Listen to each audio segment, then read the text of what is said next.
जय श्री कृष्णा। आइए सुनते हैं श्रावण मास में प्रतिदिन सुनी जाने वाली गरीब ब्राह्मण की यह कहानी। एक दिन श्री कृष्ण और अर्जुन बातें करते हुए महल से दूर निकल गए। मार्ग में उन्होंने एक गरीब ब्राह्मण को भिक्षा मांगते हुए देखा। अर्जुन को उस ब्राह्मण पर दया आ गई, अतः उन्होंने उसे सोने के सिक्कों से भरी एक थैली दे दी।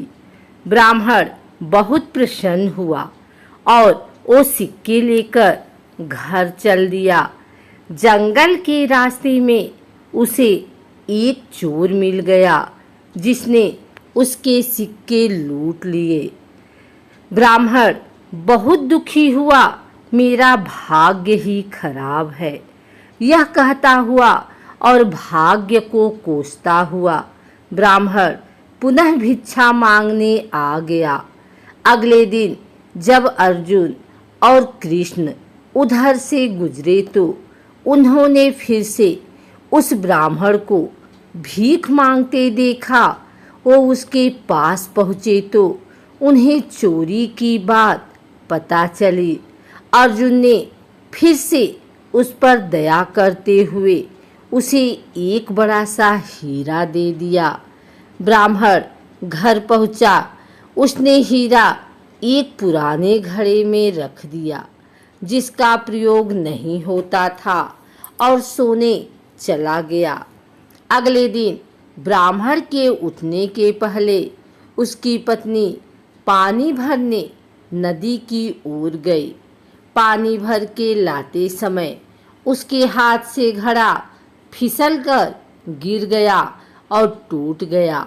ब्राह्मण की पत्नी को याद आया कि घर में एक पुराना घड़ा है जिसका प्रयोग नहीं होता। उसने सोचा क्यों न उसी में पानी भर लाया जाए। वो घर आई, घड़ा उठाया और वापस पानी भरने चल दी। नदी में जब उसने घड़ा डुबोया तो हीरा घड़े से निकलकर पानी में बह गया। जब वो घर आई तो उसने देखा ब्राह्मण पूरे घर में कुछ खोजता फिर रहा है।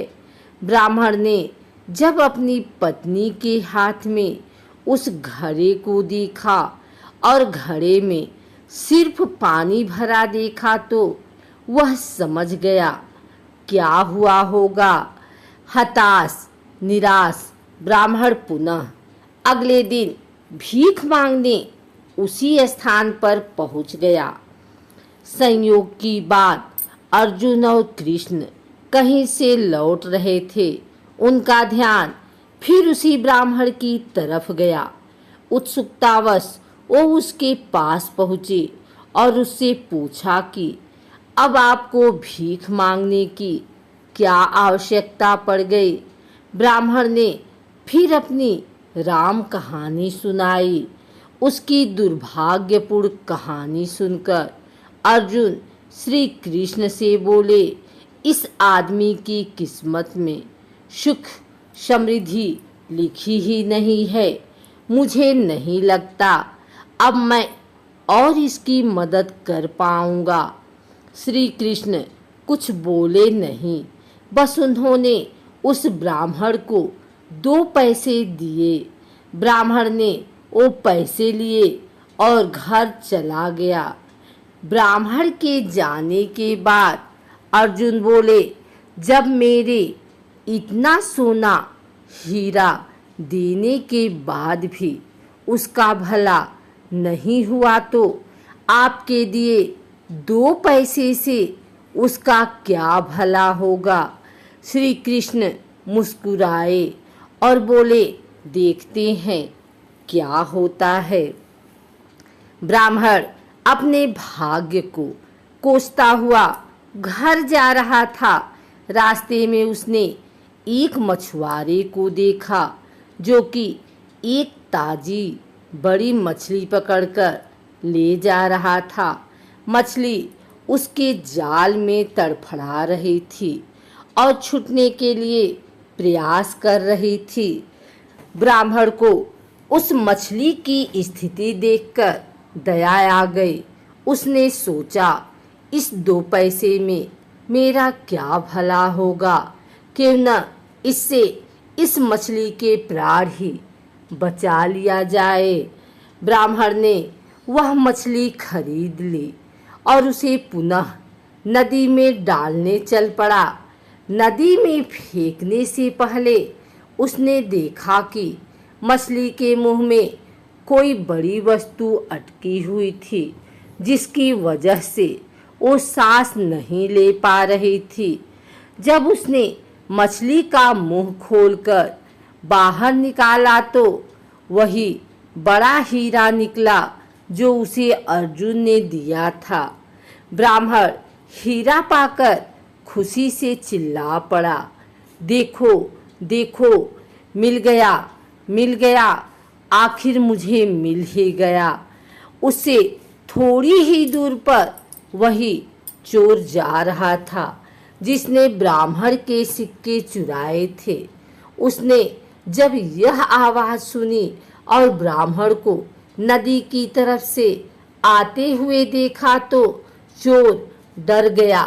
चोरों ने उसे देखकर पहचान लिया था कि यह वही व्यक्ति है जिसके सिक्के उसने चुराए थे। ब्राह्मण के चिल्लाने की आवाज़ सुनकर उसे लगा कि ब्राह्मण ने उसे पहचान लिया और अब वो उसे पकड़वा कर सजा दिलवाएगा। चोरों ने ब्राह्मण के पैर पकड़ लिए और बोला, अरे भाई, मुझे माफ़ कर दो, अपने सिक्के ले लो, पर मुझे सजा मत दिलवाना, मुझसे बड़ी गलती हो गई। ब्राह्मण क्या बोलता, पर वो सारा माजरा समझ गया। उसने चोर को माफ़ किया, अपने सिक्के के लिए, और खुशी से मगन अपने घर चला गया। अगले दिन ब्राह्मण सीधे अर्जुन के पास पहुंचा और उन्हें सारी बात बताई। ब्राह्मण ने अर्जुन को धन्यवाद दिया और चला गया। उसके जाने के बाद अर्जुन श्री कृष्ण से बोले, हे प्रभु, यह क्या चमत्कार है। मेरे सिक्के और हीरे तो उसकी सहायता नहीं कर पाए, पर आपके दिए 2 पैसों ने कमाल कर दिया। इसका कारण जरा स्पष्ट करें। श्री कृष्ण बोले, अर्जुन, यह चमत्कार नहीं, सृष्टि का नियम है जिस पर दुनिया काम करती है। जब उसके पास ढेर सारे सिक्के और हीरे थे तो वह सिर्फ अपने बारे में, अपनी ताकतों और ज़रूरतों के बारे में ही सोच रहा था।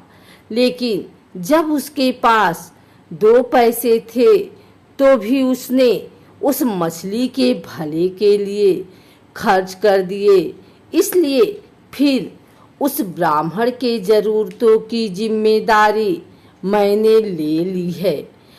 हे अर्जुन, सत्य तो यह है कि जब तुम किसी दूसरे व्यक्ति के दुख दर्द से द्रवित होते हो या अपने सिवा किसी और की ज़रूरतों की चिंता करते हो, उन लोगों के दुख दूर करो तथा उनकी सारी ज़रूरतें पूरी करो। भगवान के कार्य में हाथ बटा रहे होते हैं जो फिर तुमको अपनी चिंता करने की आवश्यकता नहीं है। तुम्हारी ज़रूरत भगवान खुद ही पूरी करेंगे।